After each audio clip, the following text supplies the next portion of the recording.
Hello friends, இந்த வீடியோவில் நம்ம next type of cost of capital பார்க்க போகிறோம். என்னென்னா cost of preference capital. Meaning is same.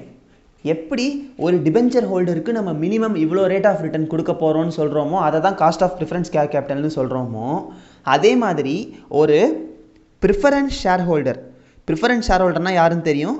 நம்ம ஈக்விட்டி ஷேர் ஹோல்டருங்கிறவங்க ரியல் ஓனர்ஸு. ப்ரிஃபரன்ஸ் ஷேர் ஹோல்டருங்கிறவங்க டிவிடெண்ட் பேமெண்ட்டில் ஈக்விட்டி ஷேர் ஹோல்டருக்கு முன்னாடியே வாங்கிக்கக்கூடிய பவர் அவங்ககிட்ட இருக்குது. அந்த ப்ரிஃபரன்ஸ் ஷேர் ஹோல்டருக்கு எவ்வளோ மினிமம் ரேட் ஆஃப் டிவிடெண்ட் கொடுக்க போகிறோம், அந்த அமௌண்ட்டுக்கு பேர் தான் காஸ்ட் ஆஃப் ப்ரிஃபரன்ஸ் கேபிட்டல். இதுவும் நமக்கு இர்ரிடீமபிள் டிபென்ச்சருக்கும் கிட்டத்தட்ட சேம் தான். இதில் ரெண்டு இருக்குது. ப்ரிஃபரன்ஸ்லையும் redeemable preference shares, irredeemable preference shares அப்படின்னு ரெண்டு இருக்குது.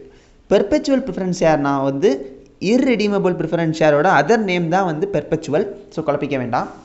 இர்ரிடீமபிள்னால் என்னென்னா, அங்கே நம்ம என்ன பார்த்தோம்? இன்ட்ரெஸ்ட் இன்ட்டு 1 - t பார்த்தோம். ஏன் இன்ட்ரெஸ்ட் இன்ட்டு 1 - t பார்த்தோம்? அங்கே நம்ம கொடுக்குறது இன்ட்ரெஸ்ட்டு, டேக்ஸ் பெனிஃபிட் இருக்கிறதுனால 1 - t பார்த்தோம். இங்கே நம்ம என்ன பார்க்குறோன்னா, அங்கே நம்ம இன்ட்ரெஸ்ட் கொடுப்போம் டிவிடெண்ட்னால. ஆனால் இங்கே ப்ரிஃபரன்ஸ் ஷேருக்கு டிவிடெண்ட் கொடுக்க மாட்டோம், டிவிடெண்ட் தான் கொடுப்போம். இன்ட்ரெஸ்ட் கொடுக்க மாட்டோம், டிவிடெண்ட் தான் கொடுப்போம்.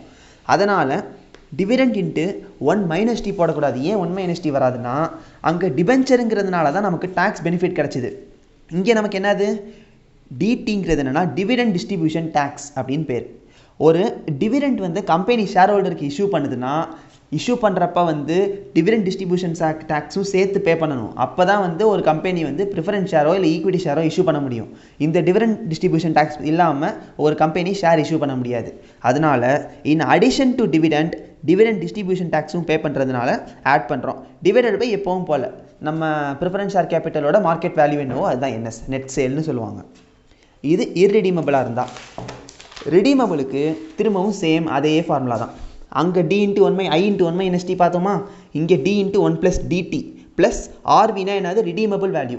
எவ்வளோ ரூபாய்க்கு அந்த ப்ரிஃபரன்ஸ் ஷேர் கேபிட்டலில் ரிடீம் பண்ணுறோம், ஆர்வி மைனஸ் என்எஸ்னா இனிஷியல் இஷ்யூ பண்ணுற வேல்யூ, டிவைடட் பை என்னா எத்தனை வருஷத்தில் ரிடீம் பண்ண போகிறோங்கிற அந்த நம்பர் ஆஃப் இயர்ஸ் தான் என். கீழே ஆர்வி ப்ளஸ் NS/2 × 100. எப்போவுமே எல்லா காஸ்ட்டுமே நமக்கு பர்சன்டேஜில் தான் மென்ஷன் பண்ணணும். நம்ம டைம்ஸ்லையோ இல்லை வேல்யூலையோ மென்ஷன் பண்ணிடக்கூடாது. எப்போவுமே காஸ்ட்னா பர்சன்டேஜில் தான் பண்ணணும், அதுதான் ரூல். இதுதான் cost of preference share capital. Next வீடியோவில் காஸ்ட் ஆஃப் ஈக்விட்டி ஷேர் கேபிட்டலும் ரீட்டைன்ட் ஏர்னிங்ஸும் பார்ப்போம். ரீட்டைன்ட் ஏர்னிங்ஸ் ஒரு பிரச்சனையும் கிடையாது, ஒரே ஒரு ஃபார்முலா தான், ரொம்ப சின்னது. ஏதாச்சும் டவுட்ஸ்னால் கமெண்ட்ஸில் கேளுங்க. தேங்க்யூ.